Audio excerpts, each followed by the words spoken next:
Come to me. I killed both of them.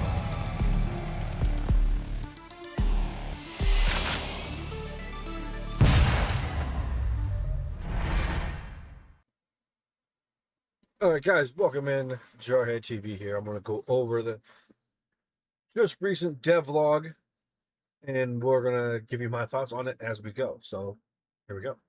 Hello everyone and welcome to Grayzone Warfare Spearhead, a massive new update bringing tons of new features, content and key improvements that push the game closer to our vision of a true open-world tactical shooter where you get to live the fantasy of being an elite mercenary uncovering a dark secret. This update is all about enhancing your experience by prioritizing player agency, world building and refinement of core systems that elevate the game to the next level.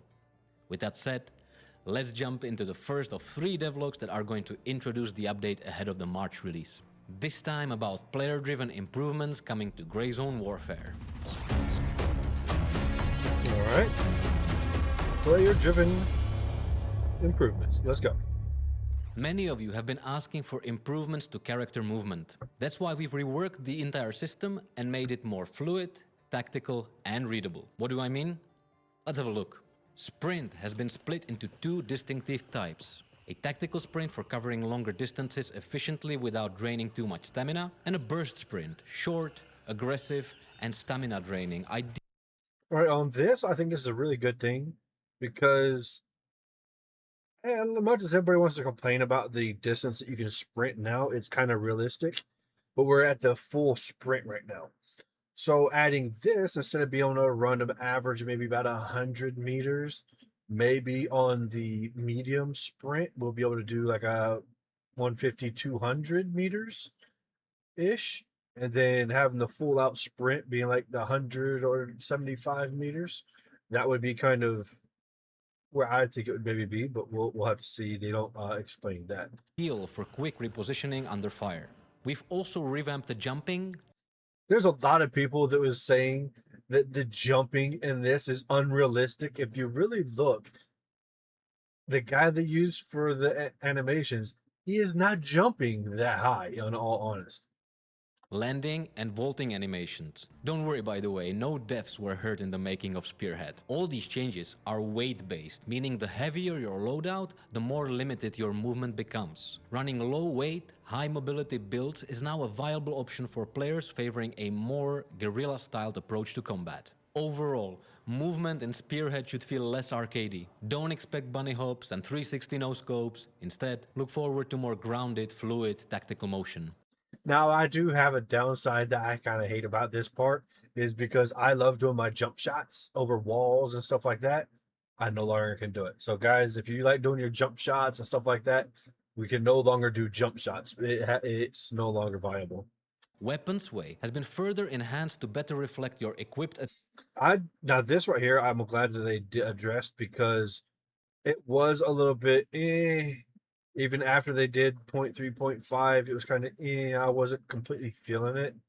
But if you look, it looks a little bit more of a professional steadiness rather than amateurish. Attachments. We'll dive deeper into attachments and their impact on combat efficiency in next week's devlog focus on new content. We've also added some.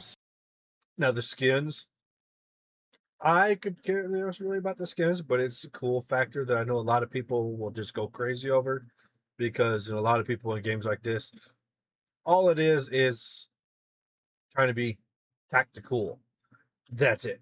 I'm more of the practical user, so skins are cool, just is not a priority or anything really super cool for me. Sexy new weapon inspect animations. Now, I will say the animation is pretty damn dope, though. Oh, is it just me or did it get hot in here? Now that we've covered your movement, It's just let's you, talk Jakob. about the enemy movement in 0.4. We took a thorough look at enemy hit reactions. In previous versions, AI enemies could sometimes appear stuck in a hit animation and additional incoming damage wasn't reflected properly. This is something I complained about a lot because I noticed you would shoot and then they go down and then you shoot them like 5, 6, 7 more times and nothing happened. It was like, what the hell? And they're like, okay, yeah, we realize that this is an issue. Now they've addressed it and we'll see how well this was actually done. That's now addressed with chain hit reactions. Let's see if you can spot the difference. Yeah, you see, like it was like this is back in point one though. This is a little bit overboard, but yeah.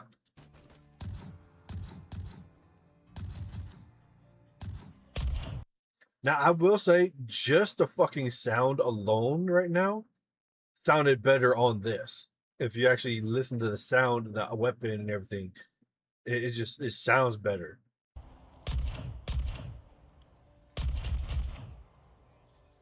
Hit reactions now vary based on the body part struck. Flesh wounds may only slow your enemies down, while organ and bone hits can seriously mess them up. All of this leads to more readable engagements and boost immersion through visceral combat. Audio was another. Yeah, that was a big complaint that a lot of people, because the AI kind of getting a little tanky-ish, even though it was really the animation part. But it's really good that they addressed that, and I think they're doing a really good job on that. So we'll see how well it plays out in game when we actually get into it. Area where you asked for more clarity and depth. We heard you, and this is our response. In Spearhead, you'll immediately notice a clearer and more detailed soundscape across the board. This means closer connection to the world and your character. You know what? I'll just shut up now and let you hear it for yourselves.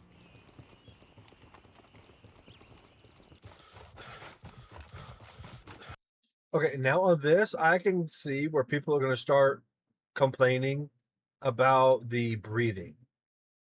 I can I can hear some people right now complaining about the breathing. It's really cool, sounds really fucking good. It sounds amazing. But I can see there's going to be some people complaining about that.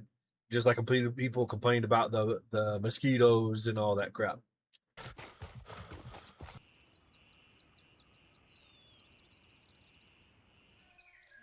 But just a look at the difference in the graphics too. I mean, look at the difference between point one and point four. Just the ambiance is just fucking holy shit.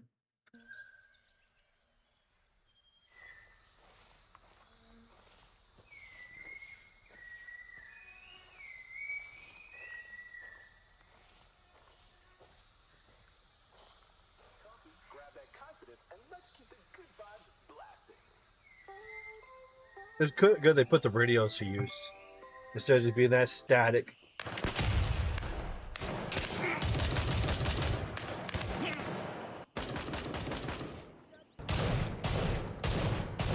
Sounds good?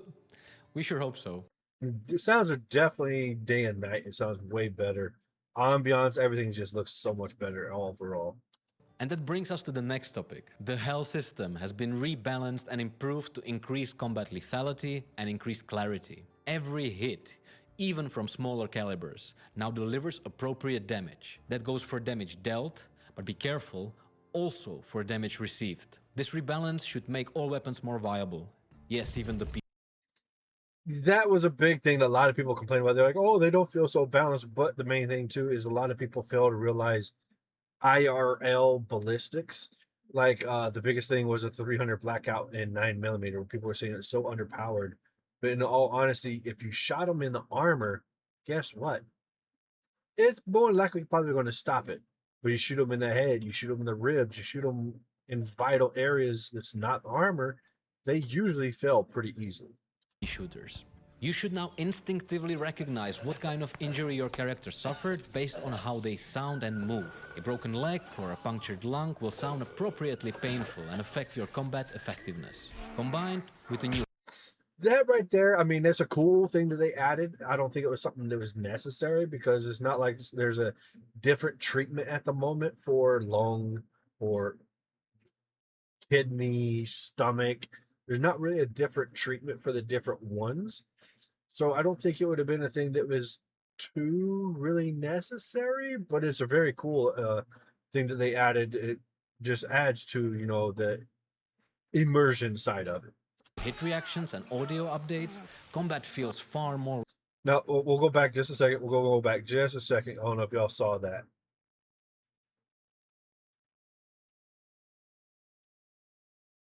Come on, come on. Combat Boom. Death in 3 minutes. That means now, you see, it's saying where you're at. From what this is looking like it's saying where you're at, Sawmill. which I don't recognize this place at Sawmill. Might be something new. This looks more of like the YBL bottom four, but then see you got the name and then death in minus 3 minutes. Feels far more responsive, visceral, and real. Sometimes, perhaps all too See, death in 141. real. We're also introducing a range of new Okay, so they got this. I know on our stream, when we did the devs stream with Jakob, with Regiment, people asked about the meds. Here we go. Here's some meds right here. Hemostatic syringe, unrivaled medical item used to treat wounds. So this is basically to stop bleeding. medical items for you to find, purchase, and use. And trust us, you'll want to carry some on you at all times. We have tweaked the UI See, now this is one of those. It's a 10-minute one. to make healing allies clearer and more informative. Overall, diagnosing yourself and your let's go teammates back is here. simple. Let's go back here. Diagnosing yourself is informative. Okay, so it tells you what you need for it. Treat organ circuit, give blood, L blood. I guess that's light blood. Overall, diagnosing yourself and your teammates is easier, giving you more meaningful options when making those split-second life or death decisions under pressure. And now, for something completely different, let's go through some of the many additional quality of life improvements. Some you requested directly, others you may not even have realized you needed. Faction members are now visible on your compass. Okay, this one's going to be a very controversial thing. This is a lot of people are going to say this is going to break immersion and the realism and all that, and a lot of people are not going to like it.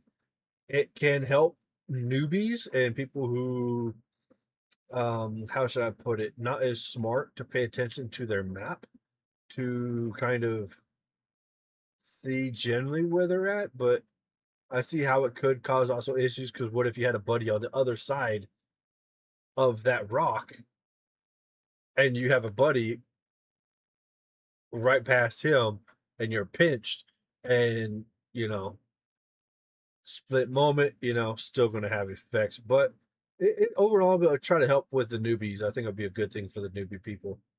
Something many of you asked for to better coordinate in tense situations or when navigating the lush jungles of Lamang. There's a new health status indicator in the top left corner of Okay, so that looks like the normal one. your screen that shows not only where you're injured, but how severe the injury is. Okay, so I guess they're going to have it to where it actually has different colors. I guess yellow, orange, red, kind of like it does when you see a broken bone. Your gear now provides clear information, including gear levels, durability, and compatibility. Now, if we look, we just want to go over the spoiler little thing. See, the same things we've been talking about in the other videos for loot. If we pay attention, we now have a charger, sewing kit, bleach, cigarettes, repellent, perfume, and a mirror. All new loot that's in this. And also we see the new G3 V2 rig and the Comtac 2 headset. And also we have a new face mask. So those are all new things that we see in here, other than, of course, seeing the MCX FDE. And is this showing a caliber? It's, if we look at, okay, there's 300 blackout still. So, okay, so because they said eventually they might bring in a different caliber, so I was seeing if we could catch up with a different caliber on there. But yeah, that's all I'm seeing in here. Right, that's a new attachment there. And of course the red dot zoom is important when assembling and modding your weapons. The system has been refined to make it easier to understand, even if you're not that type of player who remembers the name of every screw on your rifle. It's still evolving, but it should already feel far more intuitive. Vendor rewards are now sent directly to your locker. If your locker is full, they'll remain in your messenger inbox. Yeah, I see. That's a convenience thing. If you like me, usually your stash is full, so it really won't affect us that much. but I see how it can actually help. You know, if you're like we're in a zero to hero and you're using all only loot and rewards, that could help out a lot. Just easily access it, but also be good to get the mission items. We've added new keyboard shortcuts for messenger access, dropping items, and deleting items. That right there, I know has been a very, very big recommendation. Is they have the quick drop and delete item keybinds, so that's going to go over very well, and this is going to be very welcome instead of having to right click drop, right click drop, right click drop, stuff like that. That is a good welcome thing. You can now swap weapon attachments directly and automatically equip them using Ctrl plus left mouse button. So okay, that's a good thing because I know sometimes I'll have a gun and then I'll want to swap apart from another gun that I picked up. So you can just drag and drop, just make sure you hit control and it'll automatically swap over that. I think that's a cool little convenience thing that they added. It'll be pretty good. Let me see if there's something else on here we can see that we didn't see that hasn't been before. No, it all looks like the same stuff. We got B Leno glasses over here with the red lenses. I don't think we had those. Plus left mouse button. Zooming has also been improved, allowing you to jump quickly to the minimum or maximum zoom levels. That is a nice one for this.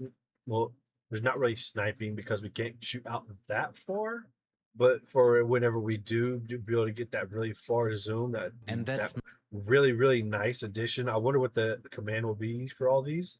Because I mean, sometimes it's multiple buttons, so I'll kind of have to change it up to how it'll fit for you. But I think those are really good additions. not all.